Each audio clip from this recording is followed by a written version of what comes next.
Saudações, é um prazer enorme poder estar com vocês, irmãos, enquanto damos continuidade com o livro Eventos Finais, e hoje nós vamos tratar sobre o 5º capítulo, a vida devocional do remanescente. Mas antes, quero compartilhar com vocês algumas coisas interessantes. Um ilustre padre católico afirma que as nações podem dispensar os seus corpos legislativos e simplesmente impor os 10 mandamentos na visão romana. Irmãos, vejam aqui, isto vem da Independente, que é um site popular nigeriano. O significado dos 10 mandamentos. É dito, os 10 mandamentos são o nosso princípio orientador.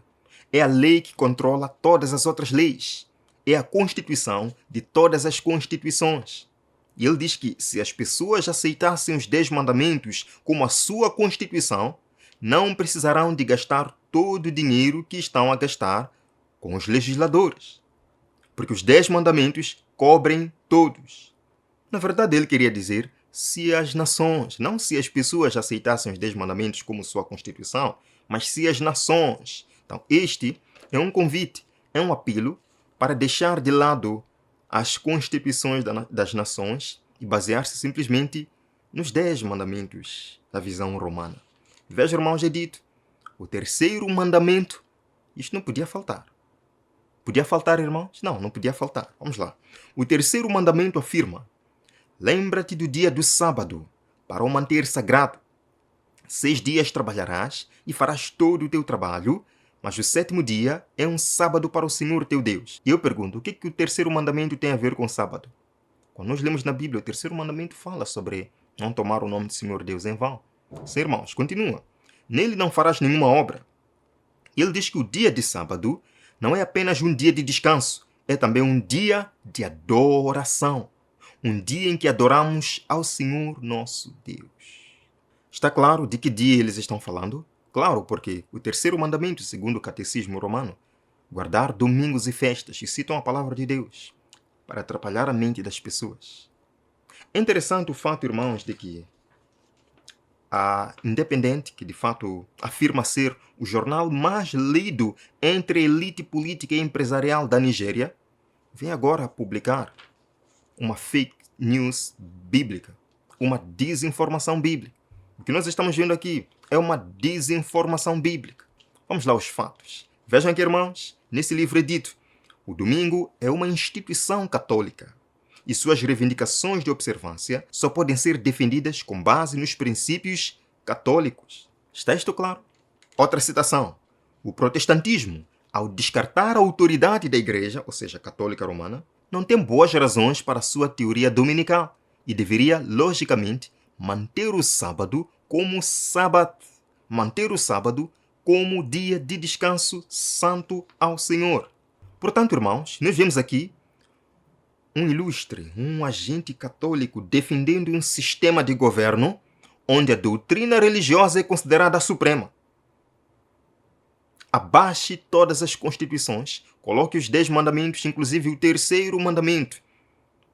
O 3º mandamento, o descanso de domingo. Não só como um descanso secular, mas para adorar a Deus. Está dizendo, coloque os 10 mandamentos como constituição das nações. E as nações não precisarão de mais nada, estarão completamente felizes. E isto implica, irmãos, que líderes religiosos devem ter a principal influência sobre as decisões políticas dessas nações. Que proposta fantástica! Que proposta fantástica! Irmãos, vamos lá ao 5º capítulo do livro Eventos Finais. A vida devocional do remanescente. Somos o povo remanescente, que guarda os mandamentos de Deus e tem um testemunho de Jesus, de acordo com Apocalipse, capítulo 12, verso número 17. E eu quero apresentar aqui 7 pontos interessantes que ajudarão o povo remanescente de Deus a permanecer fiel até o fim. Primeiro ponto, vida dupla. Lemos aqui um texto. Para transmitir tal mensagem como a de João, precisamos ter uma experiência espiritual como a sua. A mesma obra precisa ser efetuada em nós. Temos de contemplar a Deus e, contemplando-o, perder de vista o próprio eu. Temos uma missão como de João Batista. Precisamos ter uma experiência como a dele. Temos uma missão como a de Elias, de pregar contra Jezabel e adoradores de Baal. Precisamos ter uma experiência como a sua.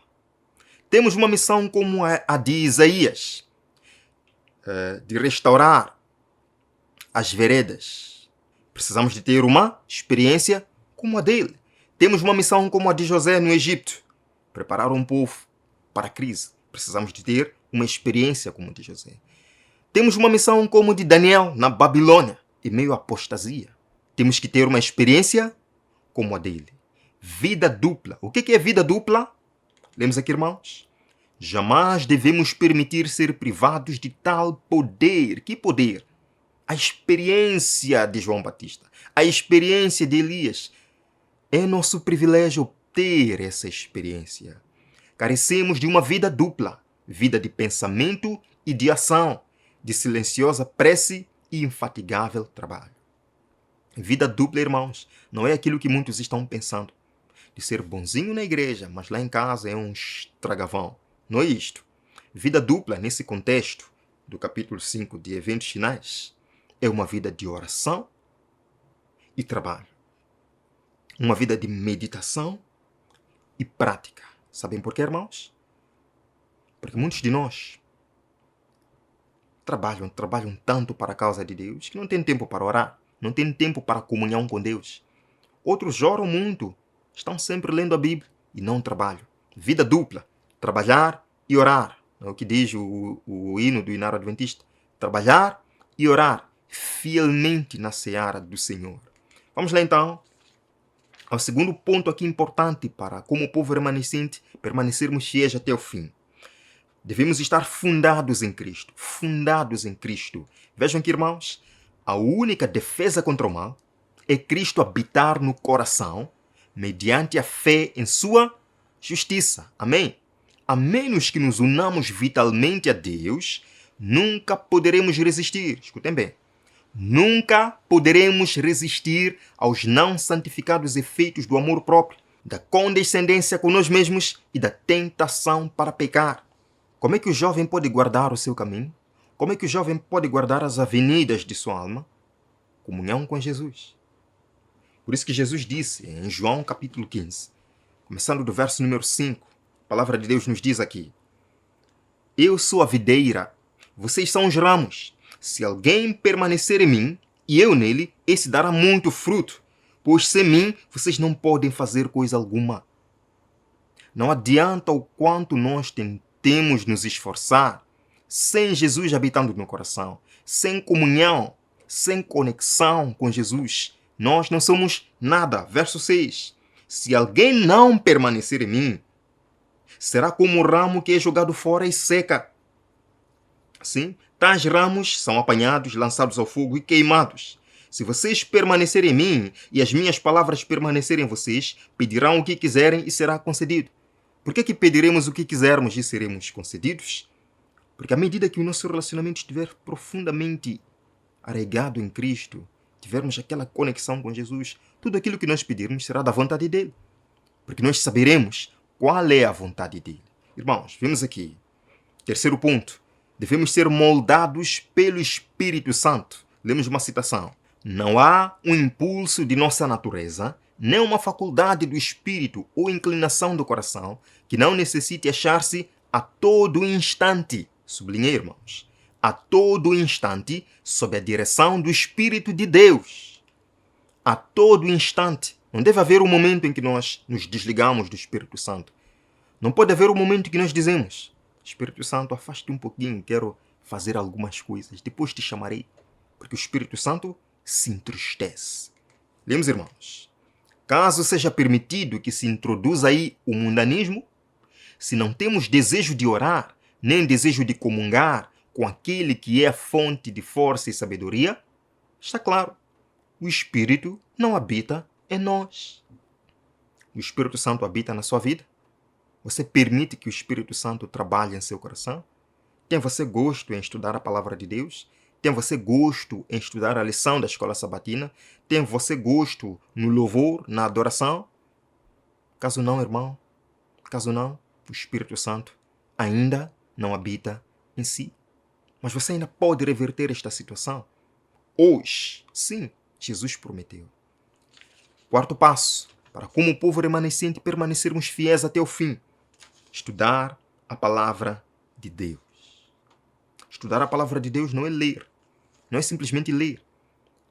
É se deter num tópico, cavar profundamente, entender o que a palavra de Deus deseja lhe dizer. Lemos aqui, irmãos? Os cristãos devem estar se preparando para aquilo que logo irá cair sobre o mundo como terrível surpresa. E esta preparação deve ser feita mediante quê? Diligente estudo da palavra de Deus e pelo levar a vida em conformidade com os seus preceitos. Você estuda realmente a palavra de Deus? Você sabe no que acredita como adventista do sétimo dia? Você tem bases bíblicas para dizer que acredita no sábado? Você possui bases bíblicas para acreditar no santuário? À medida que nos aproximarmos do fim, irmãos, Satanás vai trazer tentações das mais sutis. E nós precisamos compreender a palavra de Deus, assim como Jesus usava a Bíblia para defender-se das tentações. Quinto ponto, entesourar estas mesmas escrituras na memória. Precisamos sim, um capítulo por dia, um versículo por dia. Guarde aí, santifique-os na verdade. A tua palavra é a verdade. João 17:17. E vários textos. Tendo esses textos, esses versos na nossa mente, estaremos protegidos das tentações. Quando Jesus foi ao deserto, ele não levou a Bíblia, não levou nenhum manuscrito. Não, ele tinha a Bíblia em sua mente e ele conseguiu se defender. Lemos aqui, irmãos. Edificai um muro de passagens bíblicas ao vosso redor e vereis que o mundo não poderá demoli-lo. Amém? Entesourai as escrituras na memória e retrucai então a Satanás quando ele vier com as suas tentações, dizendo, está escrito.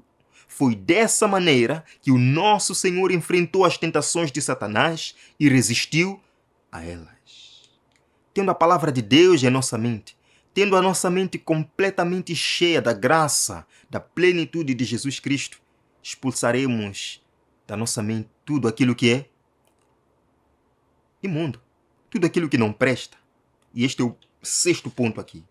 Controlar as faculdades mentais. Vejam aqui. Mas se os pensamentos não são devidamente empregados, a religião não pode medrar na alma. A mente deve estar preocupada com coisas sagradas e eternas. Do contrário, nutrirá pensamentos frívolos e superficiais. E só poderemos ter uma mente espiritual, uma mente sã, pelo exercício. Temos de exercitar nossa mente em se demorar nas preciosas palavras de Deus. Irmãos, precisamos seguir o exemplo de Enoque, do que significa andar com Deus. Lembram? A palavra de Deus nos diz, Enoque andou com Deus. Enoque recusava tomar alguma decisão que ofendesse a seu Deus. Mantinha o Senhor continuamente diante de si. Enoque orava, ensina-me o teu caminho, para que eu não erre. Qual é o teu desejo a meu respeito? Que farei para honrar-te, meu Deus? Então Enoque não tomava nenhuma decisão sem consultar a Deus. Enoque não falava nada sem buscar a certeza de que o que havia de falar honrava o seu Deus. Enoque não comia nada sem perguntar ao seu Deus. Não tomava nada sem perguntar ao seu Deus. Não usava nenhum caminho sem perguntar ao seu Deus. Isso, irmãos, é andar com Deus. Irmão Onésimo, Enoque viveu num tempo de maravilhas. Enoque não viveu num tempo de apostasia como o nosso. Enoque não viveu num tempo de crueldade, de tentações como o nosso. Será? Lemos aqui, irmãos. Enoque tinha tentações assim como nós. Estava rodeado de uma sociedade que não era mais propícia à justiça do que aquela que nos rodeia.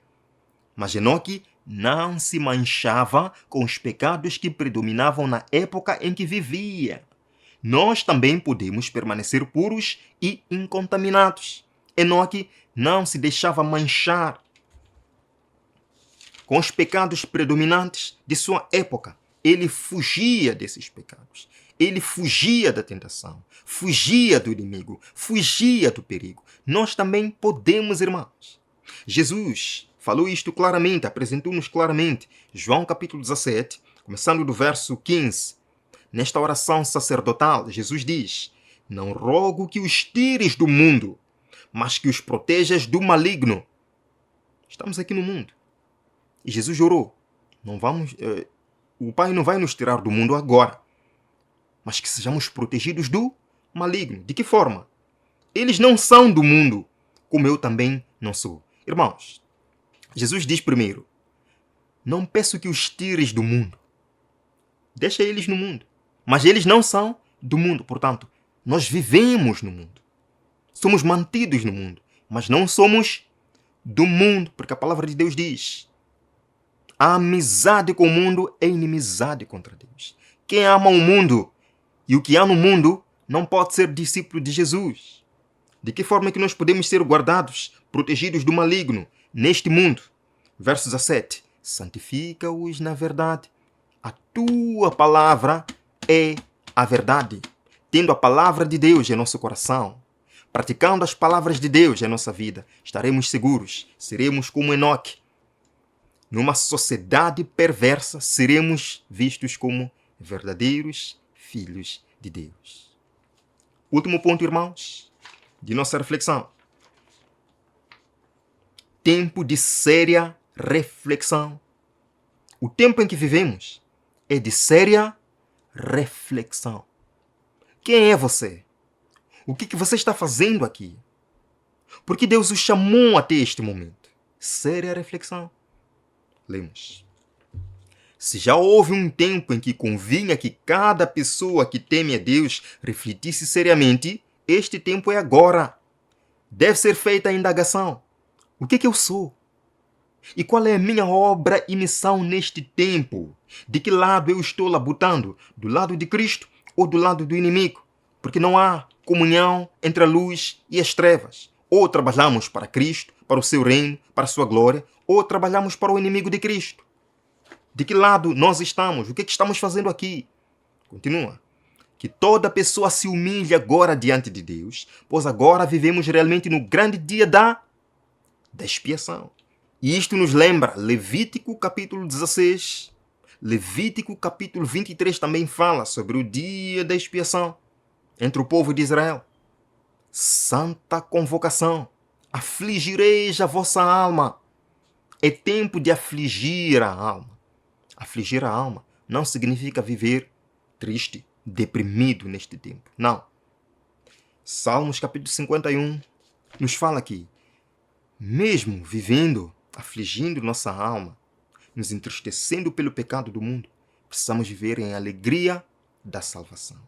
Irmãos, Salmo 51, verso 12.